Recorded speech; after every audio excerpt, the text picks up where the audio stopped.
Ang huling hapunan, metoprolol, sir. Ang isang salita na yon mula sa kabilang linya ay parang isang bala ng baril na bumaon sa pandinig ni Ernesto Vergara. Sa isang iglap, ang masayang tugtugin ng piano mula sa sala, ang halakhakan ng mga bisita, ang amoy ng mamahaling alak, lahat ay naglaho. Ang tanging natira ay ang tibok ng kanyang puso. Isang malakas, mabagal, at nanunuot na kabog. "Sigurado ka ba, Miguel?" tanong ni Ernesto. Ang boses ay kalmado, ngunit may bigat na parang bakal. Nakatayo siya sa looban ng kanyang pribadong aklatan. Ang isang kamay ay nakahawak sa cellphone habang ang isa ay nakakuyom sa ibabaw ng kanyang mamahaling mesa na gawa sa kahoy na nara. "Opo, sir. Pinakuha ko ng sample ang baso ng juice na para sa inyo. Mismong si Clarice po ang nagtimpla. Dinala ko agad sa laboratorio ng kaibigan ko. High dosage, sir. Lethal. Para siyang sinaksak. Hindi sa likod, kundi diretso sa puso." Si Clarice, ang manugang na turing niya, ay parang isang tunay na anak. At kung si Clarice ang nagtimpla, imposible na hindi alam ni Ramon, ang kanyang anak, ang kaisa-isa niyang tagapagmana. Mas mabigat pa sa katotohanan ng lason ang sakit ng kataksilan. Kanina lang, bago siya pumasok sa aklatan, para sagutin ang tawag na ito, nakatayo siya sa harap ng kanyang mga kaibigan at kasosyo sa negosyo. Itinaas niya ang kanyang kopita ng champagne. Ang mga mata ay nagniningning sa pagmamalaki. "Ibinenta ko man ang Vergara Logistics," sabi niya sa lahat. Ang boses ay puno ng tagumpay.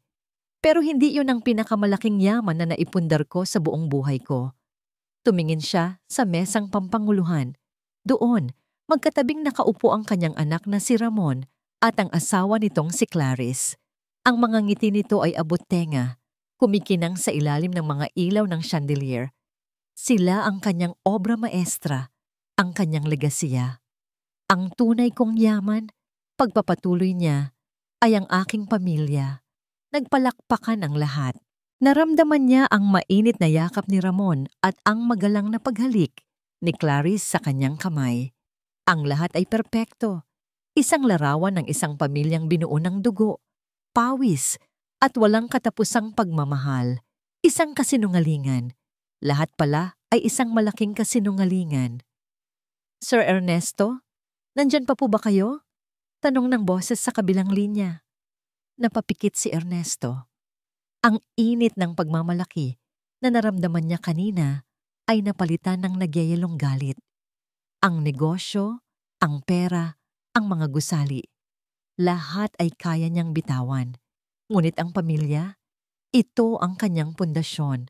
At ngayon, ang pundasyon na yon ay sinisira mula sa loob. "Anong gusto ninyong gawin ko, sir? Papasukin ko na ba ang mga pulis? Pulis! Kung ipapahuli niya sila, makukulong sila. Magbabayad sila sa mata ng batas. Ngunit para kay Ernesto, kulang pa yon. Masyadong madali, masyadong simple. Ang sakit na nararamdaman niya ngayon ay hindi kayang tumbasan ng rehas na bakal. Ang gusto niya ay higit pa sa hustisya. Ang gusto niya ay ganti. Isang ganti na hindi nila makakalimutan habang sila'y nabubuhay." "Huwag," mariing sabi ni Ernesto. "Huwag kang tatawag ng pulis, Miguel. Itago mo ang lahat ng ebidensya. Ako na ang bahala." "Pero sir, gawin mo ang sinabi ko," utos niya, at sa tono ng kanyang boses, alam ni Miguel na tapos na ang usapan. Ibinaba ni Ernesto ang tawag. Dahan-dahan, kinuha niya ang isa pang cellphone mula sa drawer ng kanyang mesa. Isang lumang modelo na para lamang sa iisang tao. Dinial niya ang numero. "Cynthia," sabi niya nang may sumagot. "Ernesto, napatawag ka? Akala ko ay may selebrasyon ka ngayon." Sagot ng babaeng abogado sa kabilang linya. Ang boses nito ay matalas at propesyonal, gaya ng dati. "May pagbabago sa plano," sabi ni Ernesto. Ang mga salita ay tila mga tipak ng yelo. Kanselahin mo ang appointment sa pulis bukas. May mas mahalaga tayong gagawin. Natahimik si Cynthia saglit. Anong nangyari? Mamaya ko na ipapaliwanag. Ang kailangan ko lang malaman ngayon, handa ka bang pumasok sa isang digmaan? Lagi akong handa. Mabilis na sagot ni Cynthia. Sino ang kalaban? Napatingin si Ernesto sa siwang ng pinto ng aklatan. Tanaw niya mula roon si Ramon. Tumatawa habang kausap ang isang bisita. Sa tabi nito, pinupunasan ni Clarice ang dumi sa kwelyo ng asawa. Isang perpektong imahe ng isang mapagmahal na may bahay. Naramdaman niya ang unti-unting paglamig ng kanyang dugo. Ang sarili kong pamilya, bulong niya. Matapos ang tawag, huminga siya ng malalim. Inayos niya ang kanyang damit. Ibinalik niya sa kanyang mukha ang maskara ng isang mapagmahal na ama. Isang masayang lolo sa tuhod na nagdiriwang ng kanyang tagumpay. Naglakad siya palabas ng aklatan at bumalik sa gitna ng selebrasyon. Ang bawat hakbang ay tila isang milya ang layo. Ang bawat ngiti na sumasalubong sa kanya ay parang isang insulto. Nilapitan siya ni Clarice. May hawak na isang mataas na baso ng orange juice. Ang paborito niya, Dad, kanina pa po kayo hinahanap. Heto po ang juice ninyo. Baka nauuhaw na kayo. Sabi nito, ang boses ay malambing at puno ng pag-aalala. Kinuha ni Ernesto ang baso. Malamig ito sa kanyang kamay, kasing lamig ng kanyang puso. Tinitigan niya ang likido sa loob. Ang kulay kahel na dapat ay magbibigay sa kanya ng lakas, ay siya palang tatapos sa kanyang buhay. Tumingin siya kay Clarice, diretso sa mga mata nito. Ngumiti siya. Isang nangiti na hindi na umabot sa kanyang mga mata. Salamat, anak. Pagkatapos ay tumingin siya kay Ramon na papalapit sa kanila. Ang kanyang anak. Ang laman ng kanyang laman. Ang dugo ng kanyang dugo. Nakita niya ang kaba sa mga mata nito. Isang kislap ng takot na pilit tinatago sa likod ng isang alanganing ngiti. Kinumpirma nito ang lahat. Itinaas ni Ernesto ang baso. Ang lahat ng mata ay napunta sa kanya. Naghihintay ng isa pang talumpati. Ang kanyang dalawang berdugo ay nakatayo sa kanyang harapan. Naghihintay na inumin niya ang kamatayan na kanilang tinimpla. Isang panghuling tagay, sabi ni Ernesto. Ang boses ay umalingaw-ngaw sa buong silid. Tumingin siya sa kanyang anak at manugang. Para sa kinabukasan ng pamilya Vergara, itinaas niya ang baso patungo sa kanyang mga labi. Nakita niya ang pananabik sa mga mata ni Clarice. Nakita niya ang pamumutla sa mukha ni Ramon. Huminto siya. Ibinalik niya ang kanyang tingin sa kanila. Isang ngiti ang sumilay sa kanyang mga labi. Isang namangiti na puno ng lihim at isang pangako ng isang paparating na impyerno. At hindi niya ininom ang lason. Model, siyempre. Narito ang pagpapatuloy. Tiyangba, ang lason sa dugo. Hindi nakatulog si Ernesto ng gabing iyon. Habang ang buong mansyon ay nababalot sa katahimikan, ang kanyang isipan ay isang maingay na larangan ng digmaan. Paulit-ulit na naglalaro sa kanyang alaala ang bawat eksena. Ang ngiti ni Clarice, ang pag-iwas ng tingin ni Ramon, ang malamig na baso ng lason sa kanyang kamay. Ang sakit ay parang isang pisikal na bagay, isang mabigat na bato na nakadagan sa kanyang dibdib. Ngunit sa ilalim ng sakit na yon, may ibang umuusbong, isang bagay na mas malamig, mas matigas, at mas mapanganib. Determinasyon. Kinaumagahan, siya ang unang nagising. Pinanood niya ang pagsikat ng araw mula sa kanyang bintana. Ang mga kulay ginto at kahel na kumakalat sa kalangitan. Isang bagong umaga. Para sa kanya, ito ang unang araw ng digmaan. Bumaba siya para mag-agahan na tila walang nangyari. Nadatnan niya sa hapagkainan sina Ramon at Clarice, kapwa mukhang puyat at balisa. Ngumiti siya. Isang ngiting hindi man lang nanginig. Magandang umaga. Bati niya sa isang masiglang boses na ikinagulat nilang dalawa. Ang sarap ng tulog ko. Mukhang napagod ako sa selebrasyon kagabi. Isang kasinungalingan. Bawat salita ay kinakalkula. Magandang umaga po, Dad. Nauutal na sagot ni Ramon. Hindi makatingin ng diretso sa kanya. Kumuha ito ng tinapay at nagkunwaring abala sa paglalagay ng mantikilya. Good morning po, sabi naman ni Clarice. Pilit na ibinabalik ang kanyang malambing na disposisyon. Ipaghahanda ko po kayo ng kape. Huwag na, ako na, sabi ni Ernesto. At siya mismo ang tumayo para magsalin. Bawat normal na kilos niya ay isang patalim na lalong nagpapahirap sa kanila. Iyon mismo ang gusto niya. Gusto niyang maramdaman nila ang bigat ng kanilang kasalanan sa bawat paghinga. Habang kumakain sila sa katahimikan, nagsalita si Ernesto. Ang boses ay kalmado na parang nagkukwento lang. May naalala akong kwento, panimula niya. Agad na napaangat ng tingin ang dalawa. Tungkol sa isang hari na may alagang ahas. Mula pagkaputok ng itlog, inalagaan niya ito. Pinakain, pinainom, at itinuring na parang sariling anak. Lumaki ang ahas na maganda at makisig. Uminom siya ng kape. Pinagmamasdan ang reaksyon nila sa ibabaw ng tasa. Si Clarice ay nakikinig lang, ngunit si Ramon ay nagsimula ng pagpawisan. Isang araw, pagpapatuloy ni Ernesto, niyakap ng hari ang ahas gaya ng dati niyang ginagawa. Pero sa pagkakataong yon, biglang tumuklaw ang ahas, diretso sa leeg ng hari. Habang naghihingalo, tinanong ng hari, "Bakit? Binigay ko sa iyo ang lahat." Ang sagot ng ahas, "Nasa dugo ko ang pagiging ahas. Ito ako." Bumagsak ang tinidor mula sa kamay ni Ramon. Lumikha ng isang malakas na kalansing sa sahig na marmol. "Anak, ayos ka lang?" tanong ni Ernesto. Ang boses ay puno ng kunwaring pag-aalala. "Oo po, Dad. Nabitawan ko lang po," sabi ni Ramon, habang mabilis na pinupulot ang kubyertos. Hindi na ito nag-angat pa ng tingin. Tapos na ang paghihintay. Oras na para ihulog ang pain. Matapos ang agahan, tinawag sila ni Ernesto sa kanyang aklatan. Ang parehong lugar kung saan niya nalaman ang katotohanan. "May mahalaga akong anunsyo," sabi niya, habang umuupo sa likod ng kanyang malaking mesa. Sa kanyang likuran ay isang malaking bintana na tanawang hardin. Mukha siyang isang hukom na maglalabas ng hatol. Nagkatinginan sina Ramon at Clarice. Ang kanilang mga mukha ay puno ng kaba.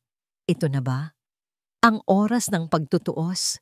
Ngumiti si Ernesto.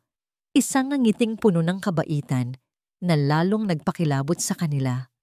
"Alam na nyo, kagabi, habang pinapanood ko kayong dalawa, napagtanto ko ang isang bagay," sabi niya. "Hindi na ako bumabata. Naibenta ko na ang kumpanya. Panahon na para magpahinga ako at ibigay sa inyo ang buhay na nararapat para sa inyo." Napakunot ang noo ni Clarice. Hindi niya maintindihan kung saan patungo ang usapang ito. "Dahil dyan," sabi ni Ernesto, habang dahan-dahang binubuksan ang isang drawer at inilalabas ang isang folder. "Nagpasya akong magbukas ng isang trust fund sa ilalim ng pangalan ninyong dalawa, Ramon at Clarice." Nanlaki ang mga mata ni Ramon. "Dad, ano pong ibig niyong sabihin?" "Ibig sabihin, ililipat ko ang malaking bahagi ng perang pinagbentahan ng kumpanya sa account na yon," paliwanag ni Ernesto. Simple at direkta. Isang halaga na sapat para hindi niyo na kailangang magtrabaho pa habang buhay. Isang halaga na higit pa sa pinapangarap ninyo. Natahimik ang buong silid. Hindi makapaniwala si Clarice. Ang kanyang isip ay naguguluhan. Ang plano nila ay pumalpak, ngunit ang resulta ay higit pa sa kanilang inaasahan. Bakit? Anong nangyayari? Si Ramon naman ay napatingin sa kanyang ama. Ang mukha ay isang pinaghalong gulat, takot, at isang maliit na kislap ng pag-asa. Baka hindi alam ng kanyang ama. Baka ito ay isang milagro. Ngunit nang makita niya ang mga mata ni Ernesto, alam niyang hindi iyon milagro. May ibang kahulugan sa likod ng mga yon. Ituring niyo itong regalo, sabi ni Ernesto habang isinusulong ang folder sa ibabaw ng mesa patungo sa kanila. Isang pabuya para sa inyong pagmamahal at katapatan sa akin. Ang huling salita, katapatan, ay binitawan niya ng may kakaibang bigat. Isang diin na tumusok sa puso nilang dalawa. Si Ramon at Clarice ay napatingin sa isa't isa. Ang kanilang mga isipan ay sumasabog sa libu-libong tanong.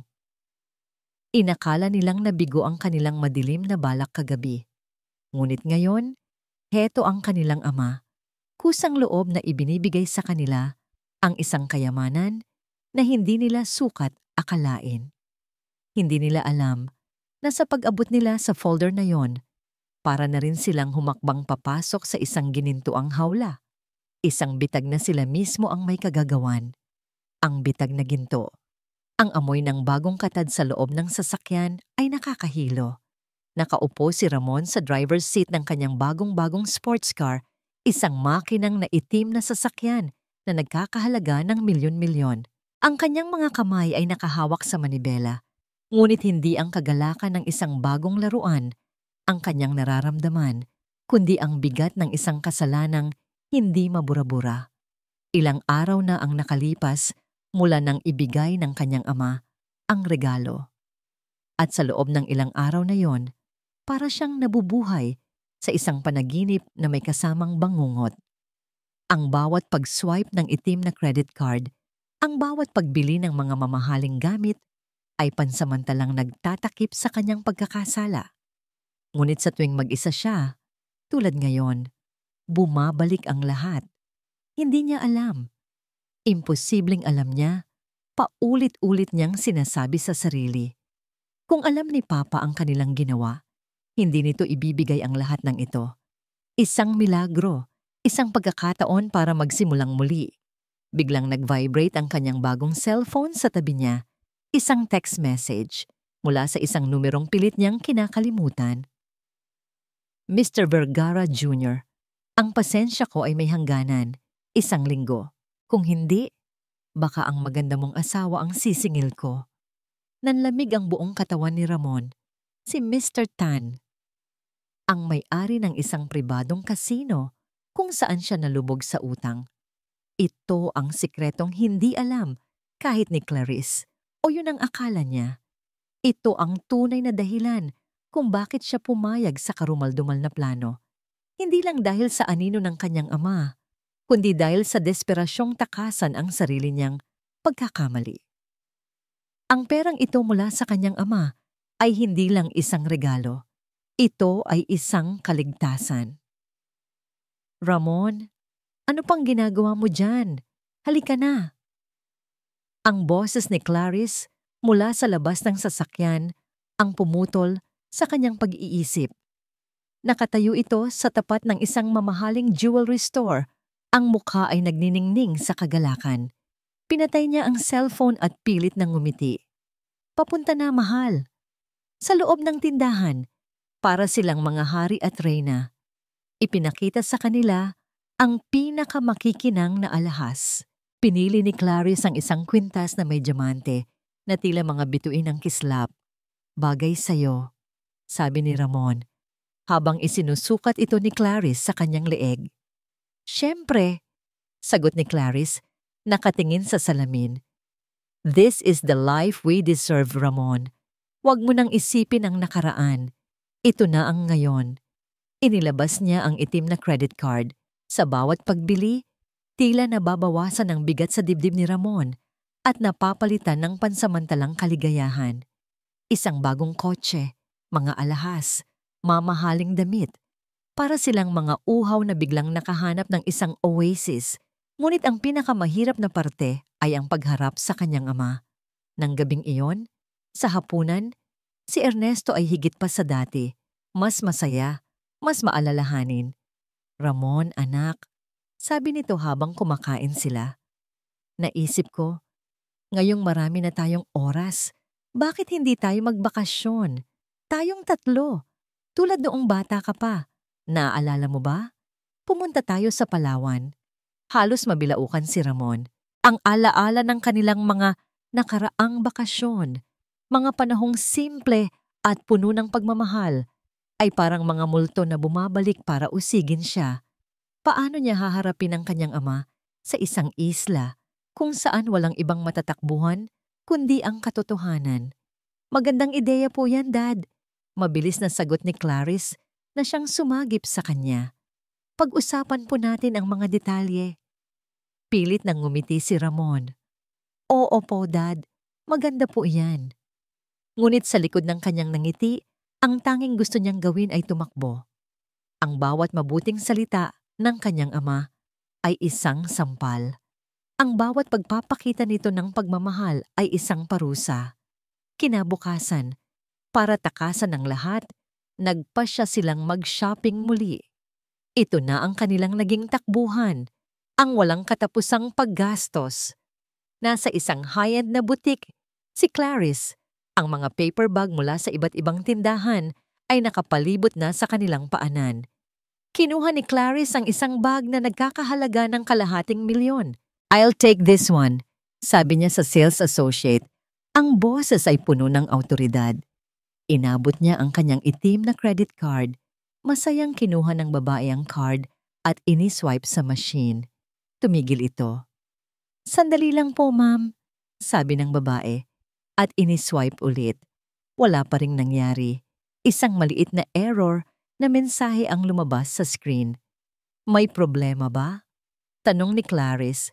Ang kanyang kilay ay nagsimula nang magsalubong. "Pasensya na po," sabi ng sales associate na halatang nahihiya. "I'm sorry ma'am, but it's been declined." Natawa si Clarice, isang tawang pilit. "Imposible. Baka may problema lang sa system nyo. Try it again." Sinubukan ulit ng babae, ngunit pareho pa rin ang resulta. "Decline po talaga, ma'am." Ang nangiti sa mukha ni Clarice ay dahan-dahang naglaho. "Ano? Anong klaseng bangko yan? Subukan mo itong isa." Kumuha siya ng isa pang card mula sa kanyang wallet at inabot ito. Samantala, si Ramon na nakatayo sa likod niya ay nagsimula ng makaramdam ng kakaibang kaba. Ang ngiti ng kanyang ama kagabi ay biglang pumasok sa kanyang isipan. Iniswipe ng sales associate ang pangalawang card. Tumingin ito sa kanila. Ang mukha ay puno ng paghingi ng paumanhin. "I'm sorry, sir. Ma'am." "Decline din po." Ang mga salitang yon ay lumutang sa malamig at tahimik na hangin ng butik, kasing bigat ng tingga. "Ano?" Halos pasigaw na tanong ni Clarice. Ang lahat ng tao sa paligid ay napatingin sa kanila. Ang kaninang mukha na puno ng pagmamataas ay napalitan ng pamumula ng kahihiyan. "That's ridiculous! Tawagin mo ang manager nyo. May problema ang mga makina ninyo." Si Ramon, na nakatayo sa likuran, ay nakaramdam ng isang matinding kilabot. Hindi ito problema sa makina. Alam niya iyon. Ang bawat hibla ng kanyang pagkatao ay sumisigaw na may mali. Isang napakalaking pagkakamali. "Mahal, baka sa bangko nga," mahinang sabi ni Ramon. Sinusubukang hilahin si Clarice palayo. "Subukan na lang natin sa iba." "Hindi! Gusto ko ang bag na to!" Giit ni Clarice, ang boses ay nagiging desperado. May laman ang mga account na, "Yan, milyon-milyon." Nang dumating ang manager, sinubukan nito ang lahat. Iba't ibang card. Tinawagan ng bangko. Ngunit iisa lang ang sagot. "Transaction not authorized. Please contact your issuing bank." Walang nagawa si Clarice kundi lisanin ang tindahan. Bit-bit ang kahihiyan sa halip na ang bagong bag. Ang mga paper bag na kanina'y simbolo ng kanilang tagumpay ay tila naging mga saksi ngayon ng kanilang kabiguan. Sa loob ng sasakyan, ang katahimikan ay nakakabingi. Si Clarice ay nakatingin lang sa labas ng bintana. Ang kanyang mga kamao ay nakakuyom. Si Ramon naman ay pinagpapawisan ng malamig habang nagmamaneho. Ang kanyang puso ay kumakarera. "Tatawagan ko si Dad," biglang sabi ni Clarice. Ang boses ay matigas. "May nagkamali lang siguro sa pag-transfer. Aayusin niya to." Kinuha niya ang kanyang cellphone at dinial ang numero ni Ernesto. Butot balat ang kaba ni Ramon habang pinapakinggan niya ang pag-ring sa speakerphone. "Hello anak," sagot ni Ernesto. Ang boses ay kalmado at masaya. "Napatawag ka? May kailangan ba kayo?" "Dad," panimula ni Clarice, sinusubukang gawing normal ang kanyang boses. "May kaunting aberya lang po. Mukhang may problema sa mga credit card na binigay niyo. Hindi po gumagana." Natahimik saglit si Ernesto sa kabilang linya. Para kay Ramon, ang bawat segundong lumilipas ay isang pagpapahirap. "Ganoon ba?" sagot ni Ernesto. "Nagtataka naman ako. Okay naman lahat kanina nang tiningnan ko. Siguro nga ay system error lang. Huwag kayong mag-alala. Tatawagan ko ang bangko para i-check." Ang boses niya ay puno ng sinseridad. Walang bahid ng anumang masamang intensyon. Nakahinga ng maluwag si Clarice. Si Ramon ay medyo gumaan din ang pakiramdam. Siguro nga, nag-aalala lang sila ng sobra. "Salamat po, Dad," sabi ni Clarice. "Pasensya na po sa abala." "Walang anuman anak. Para saan pat ama ninyo ako?" sabi ni Ernesto bago ibaba ang tawag. Ngunit hindi nawala ang masamang pakiramdam sa dibdib ni Ramon. Kinagabihan, hindi pa rin gumagana ang mga card. Sinubukan nilang mag-withdraw sa ATM, ngunit insufficient funds ang lumalabas. Sinubukan nilang mag-online banking, ngunit hindi na nila ma-access ang account. Ang takot ay nagsimula nang maging isang ganap na sindak. Sa loob ng kanilang malapalasyong silid, ang luho sa paligid nila, ang mamahaling kama, ang mga painting sa dingding, ang malawak na walk-in closet na puno ng mga bagong damit, ay nagsimulang magmukhang isang entablado. Isang magandang palabas na malapit nang matapos. Noong gabing iyon, sa isang opisina sa puso ng Makati, nakaupo si Ernesto Vergara sa harap ng kanyang abogadong si Cynthia.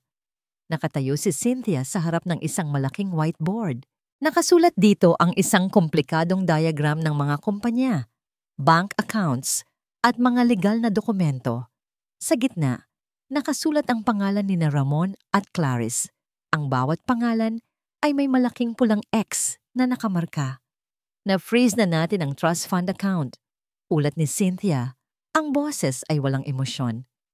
"Ginamit natin ang breach of fiduciary duty clause na isiningit natin sa fine print base sa kanilang unusually excessive spending patterns. Ang mga credit card, lahat ng supplementary ay kanselado na." Tumango si Ernesto. Ang mukha ay parang isang maskarang gawa sa bato. "Ang mga sasakyan ay nakapangalan sa isang holding company na pag-aari mo. Bukas ng umaga, babawiin na ng bangko ang mga yon." Pagpapatuloy ni Cynthia. Ang lahat ng alahas na binili nila ay mai-flag as fraudulent purchases dahil sa kinanselang cards. Kailangan nilang isauli ang mga yon o mahaharap sila sa kaso. Tinitigan ni Ernesto ang diagram. Ang bawat linya, bawat kahon, ay isang hakbang sa kanyang perpektong plano. Ang bitag na ginto ay nagsara na. Ang ginawa niya ay hindi lang basta pag-alis ng pera. Ibinigay niya sa kanila ang lasa ng langit para mas masakit kapag ibinagsak niya sila pabalik sa lupa. Tumingin si Cynthia sa kanyang kliyente at matagal ng kaibigan. Nakita niya ang sakit sa likod ng matigas nitong anyo. Pagkatapos nito, "Sir," mahinang tanong niya, "ano pa ang matitira sa inyo?" Hindi agad sumagot si Ernesto. Tumingin siya sa bintana, sa mga ilaw ng syudad na parang mga bituing abot kamay. Dati, ang mga ilaw na yon ay simbolo ng kanyang kapangyarihan. Ngayon, ang mga ito ay tila mga saksi sa pagkawasak ng kanyang pamilya. "Ang alaala," sagot niya sa wakas. Ang boses ay basag. Ang alaala ng pamilyang minsan ay buo. Wala nang matatakbuhan. Ang sindak ay nagsimula bilang isang maliit na alon, ngunit sa loob lang ng 24 na oras, ito ay naging isang dambuhalang tsunami na handang lunurin sina Clarice at Ramon. Kinaumagahan, habang sila ay tuliro pa rin at paulit-ulit na sinusubukang tawagan ng bangko, isang malakas na katok sa pinto ang gumising sa kanilang ulirat. Hindi ito ang kanilang katulong. Dalawang lalaking nakauniporme mula sa bangko ang nasa labas, may hawak na mga papeles. "Magandang umaga po," sabi ng isa sa kanila, sa isang formal ngunit walang emosyong boses. "Nandito po kami para sa 2 sasakyan na nakarehistro sa ilalim ng Vergara Holdings. May anomalya po sa account. Kailangan po naming bawiin ang mga unit." "Ano? Anong ibig ninyong sabihin?" Sigaw ni Clarice, hinarangan ng pinto. "Bayad ang mga yan." "Pasensya na po, ma'am," sabi ng lalaki, hindi natinag. "Utos lang po ito. Kung may reklamo po kayo, maaari po kayong tumawag sa bangko o sa abogado ng kumpanya." Walang silang nagawa, kundi panoorin ang kanilang mga bagong sports car na hinihila palabas ng garahe. Ang bawat tunog ng metal na kumakaladkad sa semento ay parang tunog ng mga pako na ibinabaon sa kanilang kabaong. Pagkasara ng pinto, ang katahimikan sa loob ng bahay ay mas nakakabingi pa. "Si Dad," sabi ni Ramon. Ang boses ay nanginginig. Si Dad ang may gawa nito. Alam niya, Clarice. Alam na niya mula pa sa simula. "Hindi," pagtanggi ni Clarice. Kahit na ang ebidensya ay nasa harap na nila. "Hindi niya magagawa to sa atin. May nagkamali lang. Kailangan nating makausap siya." Ngunit hindi na nila matawagan si Ernesto. Ang mga tawag nila ay hindi na sinasagot. Ang mga text ay hindi na nababasa. Para silang mga multo sa sarili nilang bahay. At doon nagsimulang mag-unahan ang kamalasan.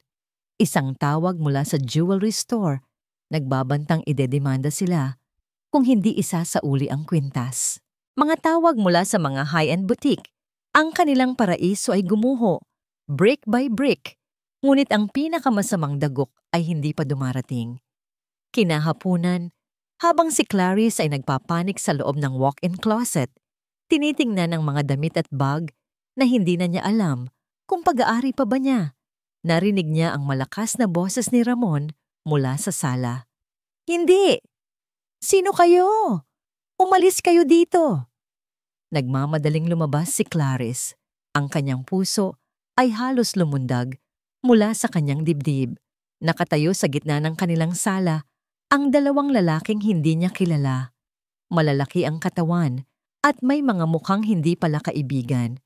Sa gitna nila, si Mr. Tan, ang may-ari ng kasino, nakangisi habang hawak-hawak ang kwelyo ni Ramon. "Clarice, my dear," sabi ni Mr. Tan, ang nangisi ay hindi nawawala. "Mukhang ang asawa mo ay may kinalimutan ang maliit nating usapan." Napatingin si Clarice kay Ramon. Ang mukha ng kanyang asawa ay puno ng takot at hiya. Ito ang sikretong pilit nilang tinatago sa isa't isa. Ngunit ngayon ay nasa harap na nilang lahat. "Wala kaming pera," sabi ni Ramon. "Alam ko," sagot ni Mr. Tan. "Mabilis kumalat ang balita, Mr. Vergara Jr., at dahil wala kang pera, baka itong maganda mong asawa na lang ang kunin kong kabayaran." Bago pa man makagalaw ang mga tauhan ni Mr. Tan, isang malakas na sigaw ang pumuno sa silid. "Huwag!" Ang sigaw ay hindi galing kay Ramon, kundi kay Clarice, ngunit ang boses niya ay basag, hindi dahil sa takot para sa sarili, kundi dahil sa isang bagay na mas malalim. Sa gitna ng kaguluhan, isang sobre ang idinulas sa ilalim ng kanilang pinto. Isang special delivery. Hindi ito pinansin ng mga tauhan ni Mr. Tan, ngunit si Clarice, sa kanyang desperasyon, ay dinampot ito. Mula sa isang kilalang law firm, ang law firm ni Cynthia. Nanginginig ang mga kamay niyang binuksan ito. Sa loob ay isang formal na liham, isang notice of eviction, at isang kopya ng last will and testament ni Ernesto Vergara na may petsang ilang araw lamang ang nakalipas. Ang kanilang mga pangalan ay inalis. Pinalitan ng isang salita, charity. Bumagsak ang mga papel mula sa kanyang mga kamay. Kasabay nito, Isang pamilyar na tunog ang narinig niya mula sa labas. Isang tunog ng motor na alam niya. Isang tunog na kinatatakutan niya mula pagkabata. Sumilip siya sa bintana. Nakatayo sa labas ng kanilang gate, si Kuya Dante, ang loan shark mula sa probinsya, kasama ang 2 pa nitong tauhan. Nakatingin ito diretso sa kanilang bahay, na para bang isang lobo na natagpuan na ang kanyang biktima. Nasa loob ang mga tauhan ni Mr. Tan. Nasa labas ang mga tauhan ni Kuya Dante. Ang lahat ng kanilang mga kasinungalingan, lahat ng kanilang mga kasalanan ay nagtagpo sa isang lugar. Clarice, anong gagawin natin? Umiiyak na tanong ni Ramon habang nakaluhod sa sahig. Tiningnan ni Clarice ang kanyang asawa.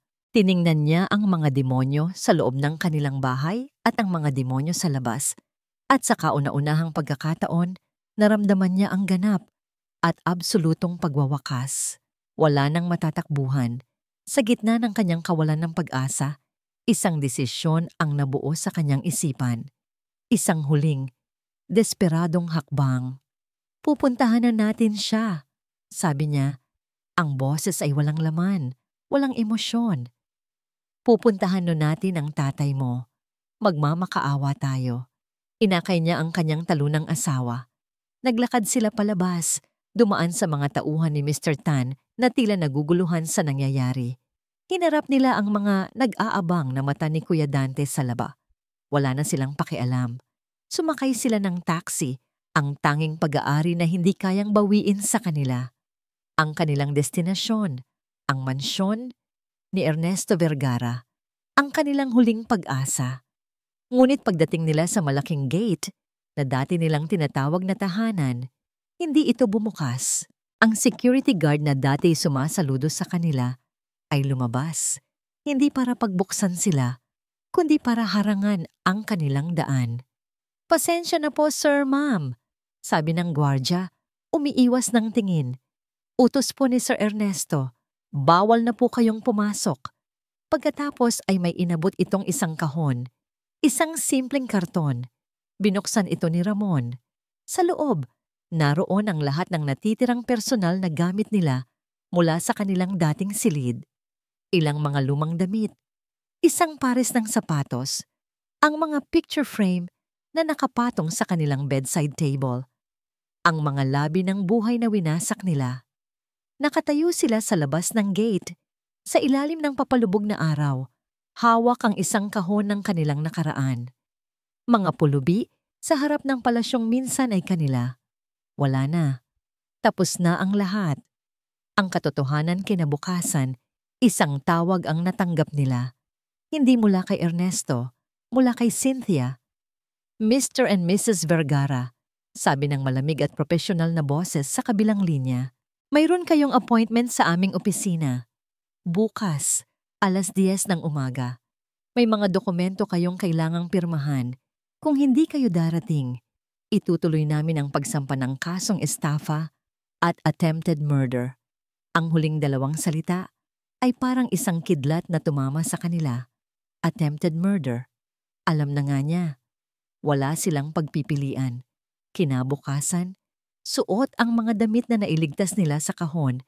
Nagtungo sila sa isang makintab na gusali sa Makati. Ang opisina ng batas ni Cynthia ay nasa pinakatuktok na palapag, isang lugar na nagpapahiwatig ng kapangyarihan at impluensya. Mga bagay na wala na sila. Pagpasok nila sa conference room, nandoon na si Ernesto. Hindi siya galit, hindi siya sumisigaw. Nakaupo lang siya sa kabilang dulo ng isang mahabang mesa. Ang kanyang anyo ay kalmado, na parang isang nag-iyelong lawa. Sa tabi niya ay si Cynthia. Ang mukha ay isang blangkong papel. Nakatayo lang sina Ramon at Clarice malapit sa pinto. Hindi alam kung uupo ba o mananatiling nakatayo.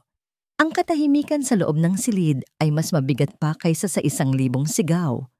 Bawat pagtik ng orasan sa dingding ay parang isang martilyo na pumupukpok sa kanilang mga sentido. Sa wakas, nagsalita si Ernesto. "Umupo kayo," sabi niya. Ang boses ay walang emosyon. Nanginginig silang umupo sa kabilang dulo. Ang distansya sa pagitan nila at ni Ernesto ay parang isang bangin na hindi na kayang tawirin. Walang paligoy-ligoy. Itinuro ni Cynthia ang isang malaking screen sa dingding ng conference room. Pindot niya ang isang button sa remote control at nagsimula ang palabas. Ang unang lumabas ay isang high-definition na kopya ng security footage mula sa gabi ng selebrasyon. Ang anggulo ay mula sa isang nakatagong kamera sa kusina. Malinaw na malinaw ang bawat galaw. Napanood nila ang kanilang mga sarili. Napanood nila ang paghahalo ni Clarice ng isang puting pulbos sa baso ng orange juice. Napanood nila ang pag-abot niya nito kay Ramon. Napanood nila ang pag-aalinlangan sa mukha ni Ramon bago niya ito dinala palabas. Walang tunog ang video, ngunit hindi na kailangan. Ang bawat kilos ay isang sigaw ng kanilang pagkakasala. Napayuko si Clarice, hindi na makatingin. Ang kanyang balatkayo bilang isang anghel ay tuluyan ng natunaw.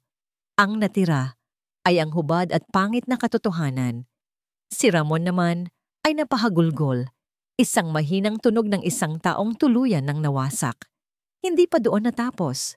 Ang sumunod na lumabas sa screen ay ang resulta ng laboratory test. Nakalista ang chemical, metoprolol tartrate, 200 mg sa ilalim may nota mula sa doktor.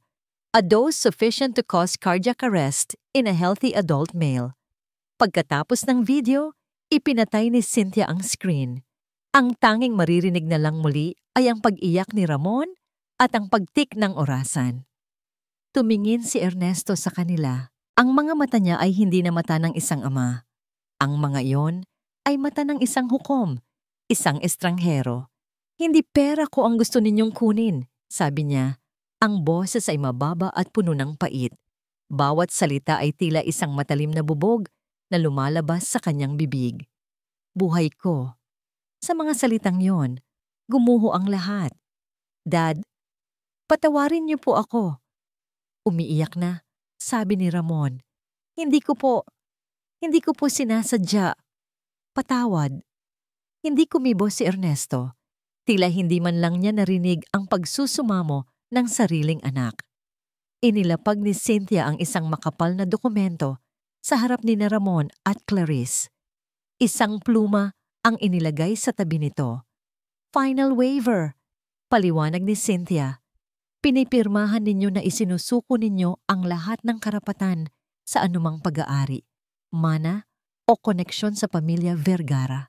Kapalit nito, hindi itutuloy ni Mr. Vergara ang mga kaso laban sa inyo. Isang kasunduan, ang kanilang kalayaan, kapalit ng kanilang pangalan. Kinuha ni Clarice ang pluma. Ang kanyang mga kamay ay nanginginig ng husto. Hindi na siya nagsalita.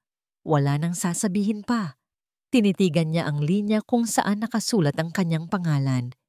Ito na ang katapusan. Ang selyo ng kanyang kabiguan. Pinirmahan niya ito. Pagkatapos, itinulak niya ang papel kay Ramon. Umiiyak pa rin ito, ngunit kinuha niya ang pluma at pinirmahan din ang dokumento. Ang kanyang mga luha ay tumutulo sa mamahaling papel. Nang matapos sila, tumayo si Ernesto. Umalis na kayo, sabi niya. Hindi pa rin tumitingin sa kanila. Itinuro niya ang pinto. Iyon na lang. Walang sumbatan, walang sigawan, isang malamig na pagtataboy. Tuliro silang tumayo at naglakad palabas ng silid. Bawat hakbang palayo sa mesang iyon ay parang paglalakad palayo sa kanilang dating buhay. Pagdaan nila sa tabi ni Ernesto, sinubukan ni Ramon na magsalita. Pa. Ngunit hindi lumingon si Ernesto. Nakatingin lang ito sa labas ng bintana. Nang makalabas na sila at sumara ang pinto, naiwan si Ernesto na mag-isa sa malawak na conference room kasama ang katahimikan at ang mga multo ng kanyang winasak na pamilya. Nakatayo siya roon, matigas at hindi gumagalaw, habang pinapanood ang pag-alis ng taxi na sinasakyan ng kanyang anak at manugang. Pinanood niya ito hanggang sa maging isang maliit na tuldok na lang ito sa abalang kalsada ng Makati. Nanalo siya. Nakuha niya ang kanyang ganti. Ngunit habang nakatayo siyang mag-isa sa tuktok ng kanyang imperyo, nakatingin sa syudad na minsan niyang sinakop, naramdaman niya ang isang bagay na hindi niya inaasahan. Hindi kagalakan, hindi kapayapaan, isang nakakabinging kahungkagan. Nanalo siya sa digmaan, ngunit sa proseso, nawala sa kanya ang lahat ng bagay na may halaga. Ang binhi ng pagsisisi. Ang mga sumunod na araw ay lumipas na parang isang mahabang panaginip para kay Ernesto. Ang mansyon, na dati puno ng buhay at tawanan, kahit na peke na pagtanto niya ngayon, ay naging isang malaki at tahimik na mausoleo. Ang bawat silid ay may dalang alaala. Ang hardin, kung saan niya tinuruang magbisikleta si Ramon. Ang kusina, kung saan madalas magluto si Clarice ng kanyang paboritong adobo. Ngayon, ang mga alaalang iyon ay hindi na nagdudulot ng saya, kundi ng sakit. Sinubukan niyang ibaling ang kanyang atensyon sa ibang bagay. Nakipagkita siya sa mga dati niyang kasosyo sa negosyo. Naglaro siya ng golf, ngunit kahit ano ang gawin niya, ang kahungkagan ay nandoon pa rin, isang malamig na kasama na bumubulong sa kanya sa gitna ng gabi. Ang tagumpay ay may mapait na lasa.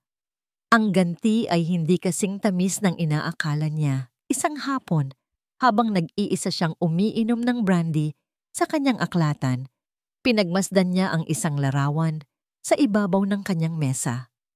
Isang larawan ni Ramon noong ito ay 10 taong gulang. Nakasakay ito sa kanyang mga balikat. Ang mukha ay puno ng purong kagalakan. Ang mga mata ay sumisikat sa paghanga para sa kanyang ama. Saan siya nagkamali? Naging abala ba siya masyado sa pagpapalago ng kanyang imperyo kaya't napabayaan niyang hubugin ang karakter ng kanyang anak? Binigay ba niya ang lahat ng material na bagay, ngunit ipinagkait ang pinakamahalaga? Ang kanyang oras at atensyon, ang mga tanong, ay parang mga lason, dahan-dahang kumakain sa kanyang kaluluwa. Ang galit na dating nag-aalab sa kanyang puso ay unti-unting napapalitan ng isang mas malalim at mas masakit na emosyon, ang pagsisisi. Ang paghihiganti niya ay hindi lang nagparusa sa kanila, pinaparusahan din nito ang kanyang sarili. Sa pagputol niya sa kanila mula sa kanyang buhay, pinutol din niya ang isang bahagi ng kanyang pagkatao. Sa gitna ng kanyang pagmumuni-muni, pumasok ang kanyang kasambahay. "Sir, narito po si Attorney Cynthia. Anunsyo nito. Papasukin mo siya," sabi ni Ernesto. Hindi inaalis ang tingin sa larawan. Pumasok si Cynthia. Hindi nasuot ang kanyang karaniwang business suit. Nakasuot lang ito ng simpleng bestida. Ang kanyang anyo ay mas malumanay. Hindi siya ang abogado ni Ernesto ngayon. Nandito siya bilang isang kaibigan. "Kumusta ka na, Ernesto?" tanong niya. Umupo sa silya sa tapat ng mesa. Nagkibit-balikat lang si Ernesto. "Nanalo ako, hindi ba? Dapat ay masaya ako." "Ang tagumpay ba ay nagdulot sa iyo ng kapayapaan?" Diretsong tanong ni Cynthia. Hindi nakasagot si Ernesto dahil alam nilang pareho ang sagot. Tinitigan ni Cynthia ang kanyang kaibigan. Ang kanyang mga mata ay puno ng pag-aalala. "May kailangan kang malaman, Ernesto. May nangyari pagkatapos ng meeting sa opisina." Napaangat ng tingin si Ernesto. Ang kanyang puso ay biglang kinabahan. "Anong nangyari?" Huminga ng malalim si Cynthia, tila naghahanda para sa isang mabigat na balita. Pagkaalis nila Ramon at Clarice sa gusali sa lobby, hinimatay si Clarice. Napatayo si Ernesto. Anong nangyari sa kanya? Ayos lang ba siya?" Ang reaksyon ay mabilis. Instinct ng isang ama. Isang bagay na hindi kayang burahin ng anumang galit. Dinala siya ng mga security sa pinakamalapit na ospital. Pagpapatuloy ni Cynthia. "Sinundan ko sila. Na-confine siya." "Bakit? Anong sabi ng mga doktor?" Tinitigan ni Cynthia si Ernesto, diretso sa mga mata. Ang kanyang boses ay naging mas mahina, ngunit ang bawat salita ay may bigat na parang bato. Stress and fatigue. Ngunit hindi lang yun ang dahilan. Kinailangan nilang mag-conduct ng ilang tests. Huminto siya. Tila binibigyan ng pagkakataon si Ernesto na ihanda ang sarili. Cynthia, sabihin mo na. Mariing sabi ni Ernesto. Nalaman ng mga doktor na si Clarice ay 3 buwan ng buntis. Ang mga salita ay parang isang malakas na sampal. Napaupo si Ernesto. Ang lakas ay tila biglang naubos mula sa kanyang katawan. Ang baso ng brandy sa kanyang kamay ay nabitawan. Bumagsak sa mamahaling Persian rug at nabasag. Ang tunog ay umalingaw-ngaw sa tahimik na silid. Buntis. Si Clarice ay buntis. Ang ibig sabihin, magkakaroon ka ng apo, Ernesto, sabi ni Cynthia. Kinukumpirma ang katotohanang pilit na pinoproseso ng kanyang isipan. Isang apo, isang bergara, dugo ng kanyang dugo. Lahat ng kanyang ginawa sa mga nakaraang linggo ay biglang bumalik sa kanya. Ang pag-freeze ng mga account, ang pagbawi sa mga sasakyan, ang pag-alis sa kanila ng tahanan, ang pagtatapon sa kanila na parang mga basura. Ginawa niya ang lahat ng yon sa isang babaeng nagdadalang tao. Ang ina ng kanyang apo. Ang kanyang ganti ay hindi lang tumama sa 2 taong nagkasala sa kanya. Tatama rin ito sa isang nilalang na walang malay, walang kasalanan. Isang sanggol na isisilang sa kahirapan, sa kahihiyan, sa isang mundong winasak mismo ng sarili nitong lolo. Tumingin si Cynthia sa kanyang kaibigan na ngayon ay nakayuko. Ang mga balikat ay nanginginig. Ang matigas na si Ernesto Vergara, ang hari ng logistics, ang henyo ng paghihiganti, ay tuluyan ng gumuho. Dahan-dahang lumapit si Cynthia at inilagay ang isang kamay sa balikat ni Ernesto. Binabati kita, Ernesto, sabi niya. Ang kanyang boses ay puno ng isang mapait na kabalintunaan. Magiging lolo ka na. Ang dugo ay mas malapot sa tubig. Ang mga sumunod na linggo para kay Ramon ay isang paglalakbay sa impyerno. Mula sa malambot na kama ng mansyon, ngayon ay natutulog sila ni Clarice sa isang manipis na banig sa sahig ng isang maliit at masikip na kwarto sa isang paupahan sa tondo. Ang amoy ng estero at ang ingay ng mga nag-aaway na kapitbahay ang kanilang bagong realidad. Ang pera mula sa pagbebenta ng iilang natirang personal na gamit nila ay mabilis na naubos. Upang may makain, kinailangan ni Ramon na lunukin ang lahat ng kanyang natitirang pride. Natagpuan niya ang sarili sa isang bodega sa pier, ang parehong lugar kung saan dati ay kinikilala siyang anak ng may-ari. Ngayon, isa na lang siya sa mga kargador, buhat-buhat ang mabibigat na sako sa ilalim ng sikat ng araw. Ang kanyang malalambot na kamay, na sanay lang sa pagpirma ng mga dokumento, ay nagkasugat at nagkalyo. Ang kanyang katawan ay sumasakit gabi-gabi. Sa bawat sako na kanyang binubuhat, nararamdaman niya ang bigat ng kanyang mga kasalanan. Sa bawat patak ng pawis, may kasamang luha ng pagsisisi. Isang gabi, pag-uwi niya, dala ang isang supot ng kanin at 2 pirasong pritong isda. Naabutan niya si Clarice na nakahiga sa banig, namimilipit sa sakit. Clarice, anong nangyayari sa'yo? Nag-aalalang tanong niya. Agad na lumuhod sa tabi nito. Masakit. Masakit ang tiyan ko, Ramon. Daing ni Clarice. Ang mukha ay basang-basa ng pawis at luha. Kanina pa. Hinawakan ni Ramon ang noo nito. Mainit. At napansin niya ang bahagyang pamumuo ng dugo sa laylayan ng duster nito. Isang matinding takot ang bumalot sa kanya. Ang sanggol, ang kanilang anak. Dadaling kita sa ospital, sabi niya. Ang boses ay desperado. Ngunit paano? Wala silang pera. Kahit pamasahe sa taxi ay wala. Huwag na, mahinang sabi ni Clarice. Wala tayong ibabayad. Baka mawala rin ito. Huwag mong sabihin yan, sigaw ni Ramon. At sa kauna-unahang pagkakataon, sa loob ng maraming buwan, Naramdaman niya ang isang bagay na higit pa sa awa sa sarili. Naramdaman niya ang responsibilidad. Hindi na niya ito anak. Ito ay anak niya. Binuhat niya si Clarice. Magaan ito. Masyadong magaan. Lumabas siya ng kanilang kwarto. Hindi pinapansin ang mga nag-uusisang tingin ng mga kapitbahay. Naglakad siya sa masikip na eskinita, patungo sa pangunahing kalsada, sumisigaw ng tulong. Isang tricycle ang huminto. Isinakay niya si Clarice at sinabi ang pangalan ng pinakamalapit na pampublikong ospital. Sa emergency room, ang lahat ay isang magulong bangungot. Mga pasyenteng naghihintay, mga doktor na nagmamadali. Sinabi sa kanila na kailangan nilang magdeposito bago maasikaso si Clarice. Wala silang maibigay. Nakiusap si Ramon. Nagmakaawa. Lumuhod siya sa harap ng nurse, ngunit ang sagot ay iisa. Sorry sir, protocol po. Umupo si Ramon sa isang tabi. Yakap-yakap si Clarice na patuloy na dumadaing. Nararamdaman niya ang ganap na kawalan ng kapangyarihan. Ito ang parusa sa kanila.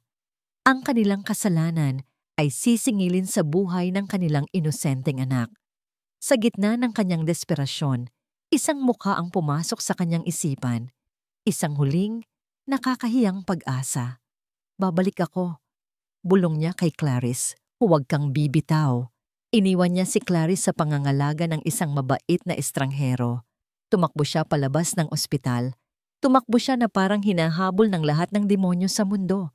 Wala siyang pera, wala siyang sasakyan. Ang tanging meron siya ay ang kanyang mga paa at ang desperasyong nag-aalab sa kanyang puso. Sumabit siya sa mga jeep. Naglakad ng malayo. Nagtanong. Hanggang sa matapos ang ilang oras na parang isang walang katapusang paglalakbay, narating niya ang isang pamilyar na lugar. Ang matataas na gate ng mansyon ng mga Vergara. Umulan. Nakatayo si Ramon sa labas ng gate, basang-basa. Ang putik mula sa pier ay nananatili pa rin sa kanyang mga damit. Ang gwardya ay hindi siya pinansin. Itinuring siyang isang pulubi na naghahanap ng masisilungan. Hindi siya umalis. Sumigaw siya. Papa! Papa! Parang awan na Yona. Walang sumagot. Papa! Tulungan niyo po ako. Hindi po para sa akin. Para po sa anak ko. Ilang oras siyang nakatayo doon sa ilalim ng malakas na ulan. Sumisigaw hanggang sa mamaos ang kanyang lalamunan. Ang kanyang mga luha ay humahalo sa ulan. Ang kanyang pride ay tuluyan ng nalusaw. Sa loob ng bahay, sa kanyang aklatan, naririnig ni Ernesto ang bawat sigaw. Bawat salita ay parang isang kutsilyong humihiwa sa kanyang puso. Sinabi sa kanya ni Cynthia kung saan sila nakatira. May mga tao siyang pinasubaybay sa kanila. Alam niya ang bawat paghihirap nila. Parte ito ng kanyang plano. Hayaan silang matuto. Ngunit hindi niya inaasahan ito. Ang sigaw ng isang ama na natatakot para sa kanyang anak. Ang bawat sigaw ni Ramon ay sumisira sa pader ng galit na kanyang itinayo. Naalala niya ang sarili. Maraming taon na ang nakalipas nang magkaroon ng mataas na lagnat si Ramon noong bata pa ito. Ang takot na naramdaman niya. Ang desperasyong gagawin niya ang lahat para lang gumaling ang kanyang anak. Ang lalaking sumisigaw sa labas ng gate ay hindi na ang mahinang anino na kanyang itinakwil. Ito ay isang ama. Katulad niya. Sa wakas, hindi na niya natiis. Kinuha niya ang susi ng kanyang sasakyan. Naglakad siya palabas, hindi pinansin ang payong na iniaabot ng kanyang kasambahay. Bumukas ang malaking gati. Nakatayo doon si Ramon, basang sisiw, nanginginig sa ginaw at sa pag-iyak. Nang makita niya ang kanyang ama, bumagsak siya sa kanyang mga tuhod. Sa kauna-unahang pagkakataon, hindi siya humingi ng pera.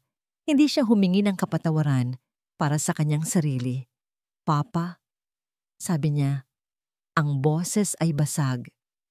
Ang asawa ko po, ang anak namin, mamamatay po sila. Tulungan niyo po kami. Tinitigan ni Ernesto ang kanyang anak. na nakaluhod sa putikan. Nakita niya ang kalyo sa mga kamay nito. Nakita niya ang tunay na pagsisisi sa mga mata nito. At sa ilalim ng lahat ng yon, nakita niya ang binhi ng pagbabago. Hindi nagsalita si Ernesto. Tinalikuran niya si Ramon. Sumakay sa kanyang kotse at pinaandar ito. Naiwan si Ramon na nakaluhod sa ulan. Pinapanood ang papalayong ilaw ng sasakyan ng kanyang ama. Hindi niya alam kung saan ito pupunta. Kung sa ospital ba para iligtas sila o palayo para tuluyan na silang iwan isang bagong simula. Lumipas ang 6 na buwan. Ang sikat ng araw ay dahan-dahang pumapasok sa bintana ng isang maliit, ngunit malinis na apartment sa isang disenteng lugar sa Quezon City. Ang amoy ay hindi na amoy ng estero, kundi amoy ng bagong lutong pandesal at kape. Sa isang sulok, may isang bagong kuna. Sa loob nito, isang malusog na sanggol na lalaki ang mahimbing na natutulog. Pumasok si Ernesto sa apartment, hindi na suot ang kanyang mamahaling suit, kundi isang simpleng polo shirt at slacks. Dala niya ang isang paper bag na puno ng mga gamit para sa sanggol. Naabutan niya si Clarice sa maliit na kusina. Naghahanda ng almusal. Payat pa rin ito, ngunit mayroon ng kulay sa kanyang mga pisngi. Ang dating mapagmataas at palaging balisang anyo ay napalitan ng isang tahimik na kapayapaan. Nang makita siya ni Clarice, isang alanganing ngiti ang sumilay sa mga labi nito. "Magandang umaga po," bati niya. Medyo nahiya pa rin. "Magandang umaga," sagot ni Ernesto. Inilapag niya ang paper bag sa mesa. "Dumaan lang ako para ihatid ang mga ito."